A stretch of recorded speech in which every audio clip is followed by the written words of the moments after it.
Isang magandang hapon mga kapatid. At tayo po ay muling magbabahagi ng ating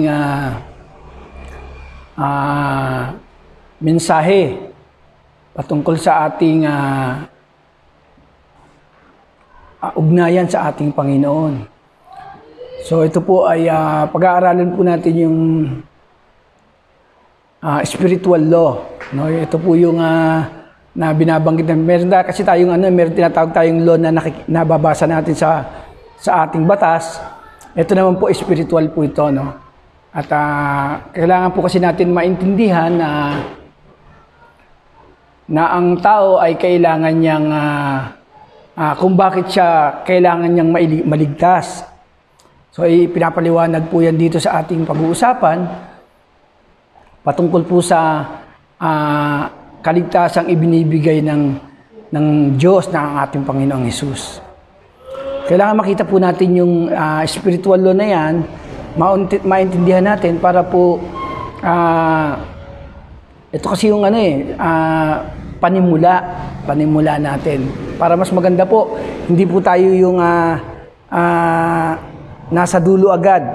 Mas maganda yung step by step po, yung panimula na ating pag-uusapan. Sige po, ito po yung ating ibabahagi.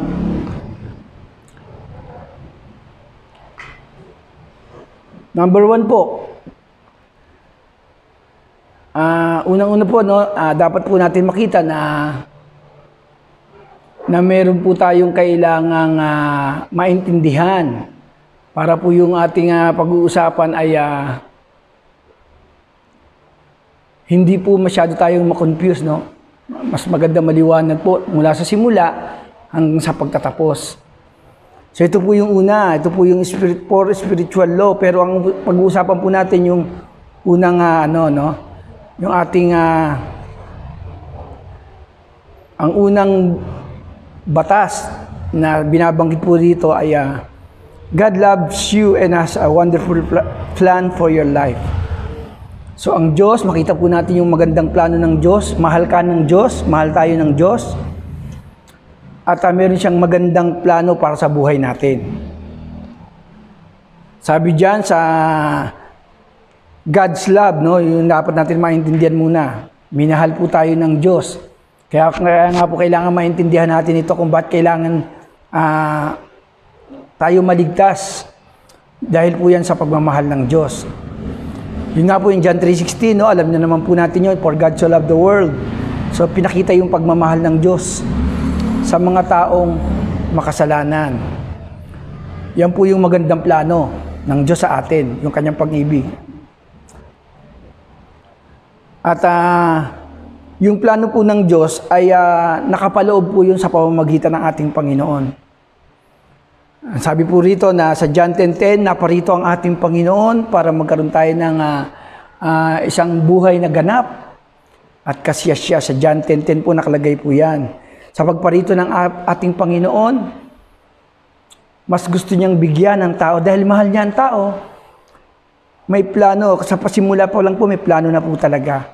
Pero dapat po natin maintindihan kung bakit naparito ang ating Panginoon para daw magkaroon tayo ng buhay, isang buhay na ganap at kasiyasya. So ito po dapat po natin makita, no? Na ang tao daw po ay makasalanan at siya ay hiwalay. At kailanman ay hindi niya mararanasan ang pag-ibig ng Diyos o yung plano ng Diyos sa kanyang buhay. Sapagkat siya nga po ay sinful, man is sinful, sabi diyan. Romans 3:23 po. Pagpapakita lamang po na lahat ng gagawin ng tao ay pamantayan ng tao ay excuse me po.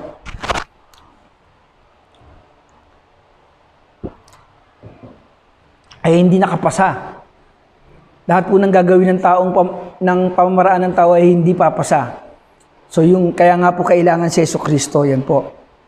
Ipakita lamang po na ang tao ay makasalanan.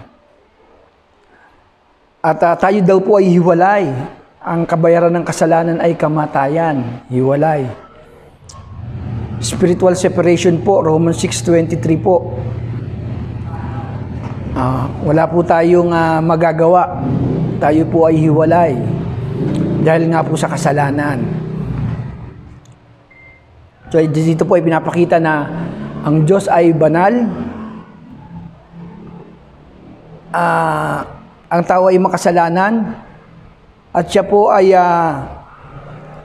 malaki po yung agwat ng Diyos sa tao. So kahit na anong gawin pagsisikap ng tao kung sa sarili niyang pamamaraan, ay hindi niya po matatamo yung magandang plano ng Diyos. Kaya ang Diyos ang gumawa ng paraan, okay po, ang Diyos ang gumawa ng paraan para ang tao ay magkaroon ng kasiguruhan, magkaroon ng magandang buhay. So ang gumawa ng paraan ay ang Diyos. So yung pamamaraan po natin hindi po papasayan. Sabi po rito sa ating babasahin ay si Jesucristo daw po ang tanging paraan para sa kasalanan ng tao. Sa pamamagitan niya ay mararanasan natin ang pag-ibig at plano ng Diyos sa ating buhay. So ito po ang ginawa ng ating Panginoon. Siya po ay namatay. Kasi ang tao po pagka siya po ay makasalanan, siya po yung dapat managot o siya yung dapat magbayad. Pero sabi diyan, He died in our place.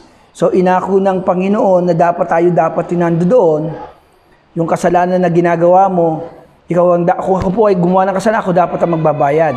Kung ikaw ang nagkasala, ikaw ang magbabayad. Pero doon po, inako daw po ng Panginoon lahat ng yan. Yung dapat natin pwesto na tayo dapat ang magdusa, ay kinuha ng ating Panginoon. Sabi diyan, but God demonstrates His own love, no? Ipinakita ni Jesucristo nung tayo po ay makasalanan. Siya po ay namatay para sa atin. So yun po yung pagpapadama. Hindi po yung kwento-kwento lang po, no? Talagang alam natin, inaalala po natin yan taon-taon, no? Yung kanyang kamatayan. Ibig sabihin talagang mayroong talagang isang tao na namatay sa krus at yun na ang ating Panginoon.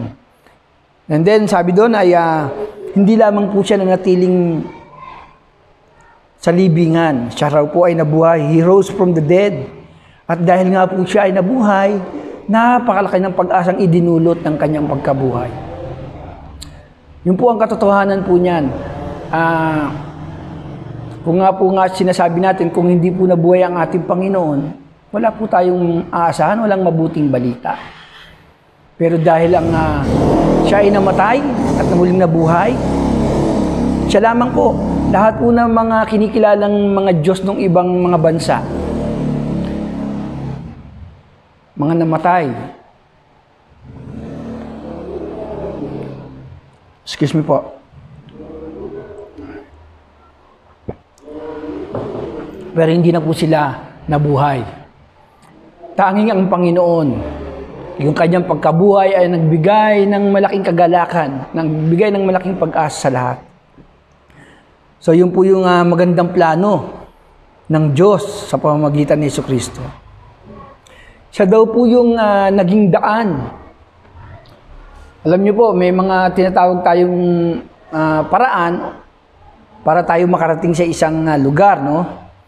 Kung ikaw ay pupunta sa ibang bansa, meron kang paraan para makarating doon.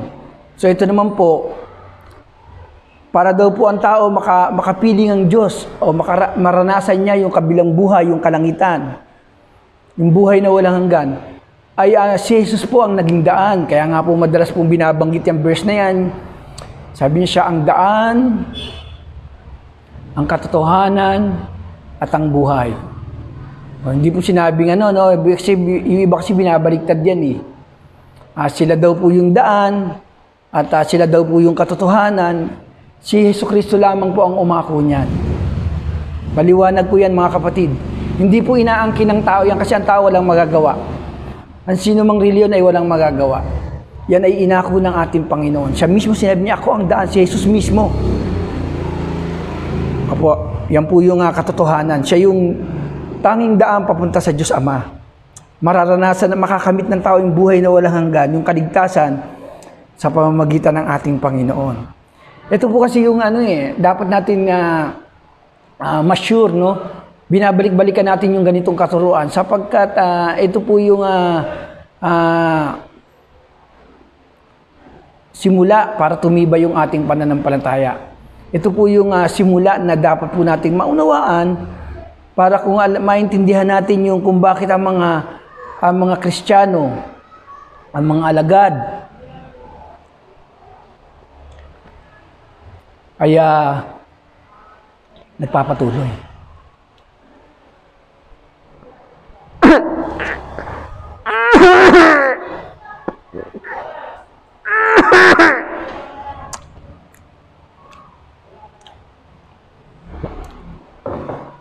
Kung bakit sila nagpapatuloy, mga kapatid.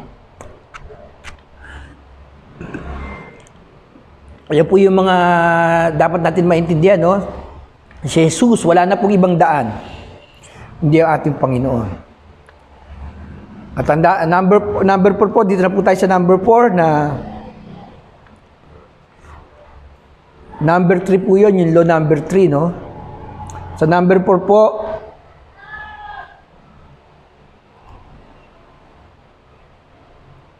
kailangan daw po natin yung pagsisisi sa ating mga kasalanan at kailangan mong tanggapin para matanggap natin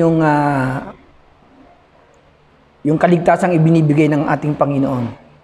Kailangan natin siyang tanggapin, sabi rito. Kailangan magsisi sa ating mga kasalanan at tanggapin si Jesus bilang tagapagligtas at Panginoon. We must receive Christ. So, ganito po kasi mga kapatid. Ito po yung madalas po nating sinasabi na hindi po lahat ng tao ay anak ng Diyos. Ang lahat po ay nilikha, pero hindi po lahat anak ng Diyos. Kasi nga po, pag sinabi po nating lahat anak ay kahit po yung gumagawa ng hindi maganda, ay magiging anak na rin kasi lahat eh. Pero dito po mayroon kailangan mong tanggapin, magdidesisyon ka para maging anak ka. Ito sabi, kung sino daw po yung tumatanggap at nananalig sa Kanya, ay binibigyan niya ng karapatang maging anak ng Diyos. Sa John 1:12 po. Kailangan tanggapin. Ibig sabihin, tatanggapin magdidesisyon ng tao. Kung hindi siya magdidesisyon at hindi niya tatanggapin, hindi siya magiging anak ng Diyos. Wala siyang karapatan para maging anak ng Diyos. So, sinabi nga natin kanina, lahat ay nilikha ng Diyos, pero hindi lahat anak. Kasi pag sinabi mo ang anak, maliwanag naman po, isama mo na lahat yan. Pati yung mga mamamatay tao. O, isama mo na yan kasi sinabi lahat eh. Pero nga po, ang binabanggit na malinaw, sino lamang po yung nananalig at tumatanggap sa Kanya, sabihin, desisyon mo. Gusto mong maging anak kasi hindi pa niya tayo anak. Magdidesisyon ka ngayon na gusto mong maging anak ng Diyos sa pamamagitan ng pagtanggap at pananalig kay Jesucristo. Sabi niya, binibigyan sila ng karapatan. Sabi po dyan sa John 1:12, sa aklat ni John 1:12, binibigyan ka ng karapatan pag tinanggap mo siya at nanalig ka sa Kanya na maging anak niya. Kasi nagdesisyon ka. Natanggapin siya. Malinaw po yan mga kapatid ha. Tatanggapin mo siya ng may pananampalataya. We receive Christ through faith. Yan nga po yun, ha? Dahil nga po si Jesus ay namatay sa krus, yun po yung habag niya, mga kapatid. Binigay niya yung habag niya sa pamamagitan ni Jesucristo, siya ay namatay sa krus. Kailangan mong sampalatayanan yung ginawa ng ating Panginoon. For by grace you have been saved through faith. So, walang kaligtasan kung wala yung ginawa ng ating Panginoon. So, namatay siya sa krus. So, ang gagawin natin, tatanggapin natin siya sa pamamagitan ng pananampalataya. Through faith. And that not of yourselves, it is the gift from God. So, hindi raw po yan sa pamamagitan ng sarili natin. Ito po ay regalo ng Diyos. Kaloob ng Diyos. Yung kaligtasan. Ang gagawin mo, mananalig ka sa Kanya, sa ginawa ng ating Panginoon. Yun po yung resulta ng pagtanggap. Mananalig at pagtanggap kaya sa ating Panginoong Hesus. So, kailangan mag-repent. Sabi dyan, ulitin ko po, magsisi sa mga kasalanan. Tatanggapin mo si Jesus bilang Panginoon at sarili mong tagapagligtas. At ang sabi pa po rito, ito raw po, we receive Christ by personal invitation.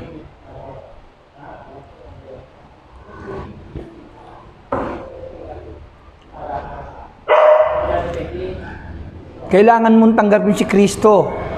Personal. Yan po ay imbitasyon. Yan po mga kapatid. Imbitasyon po yan. Iniimbita ka ng Panginoon sa pamamagitan ng kanyang ginawa sa krus.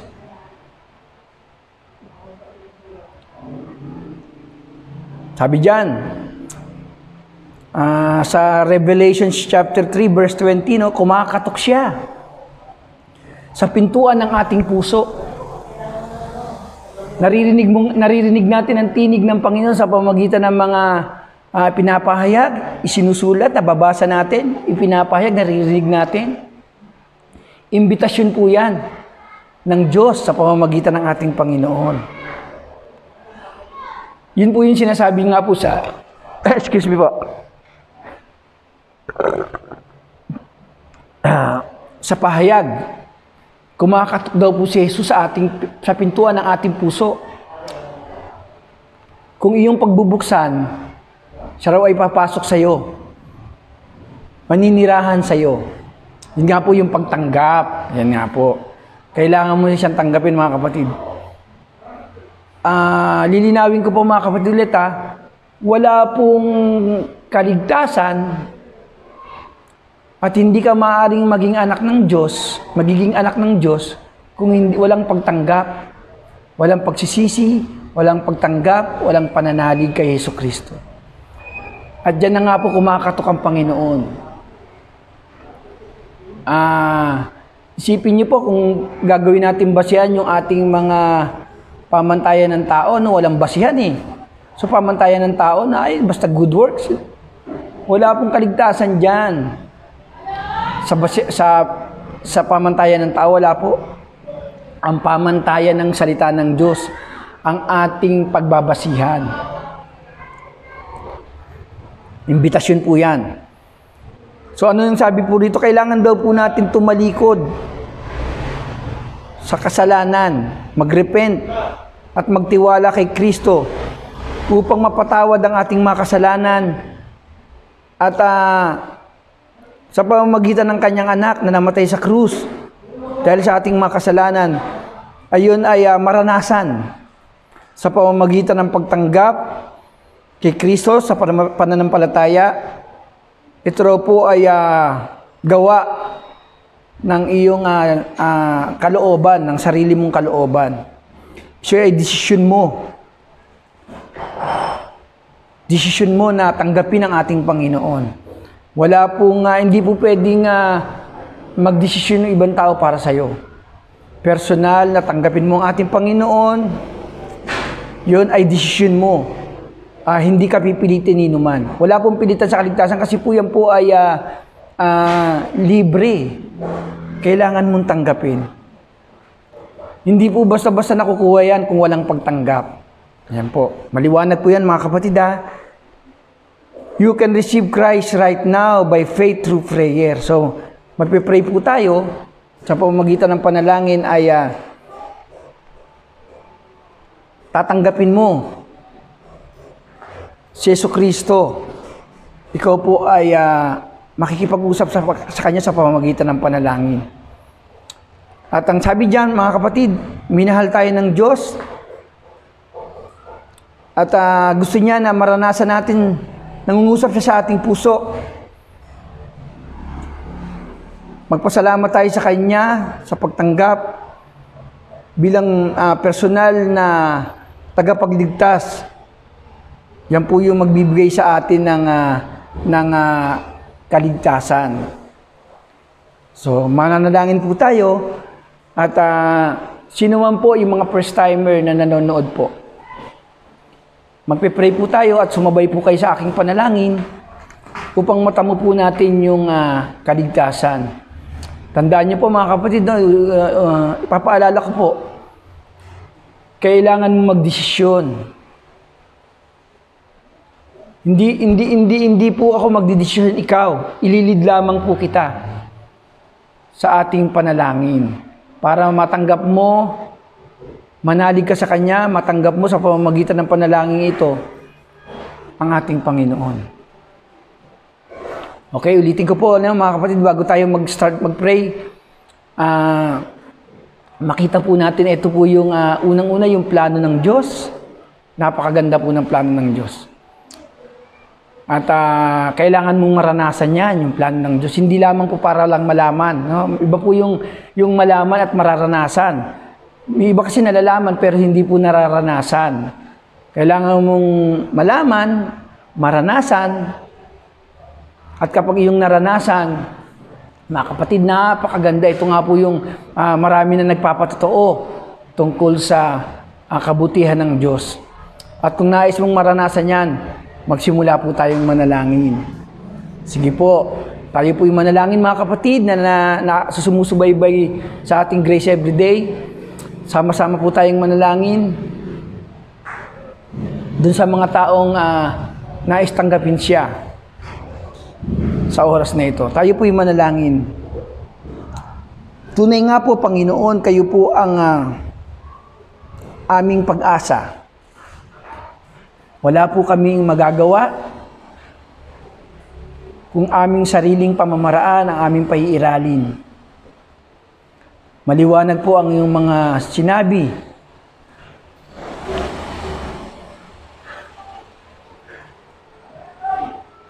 At tanging si Jesus ang aming solusyon.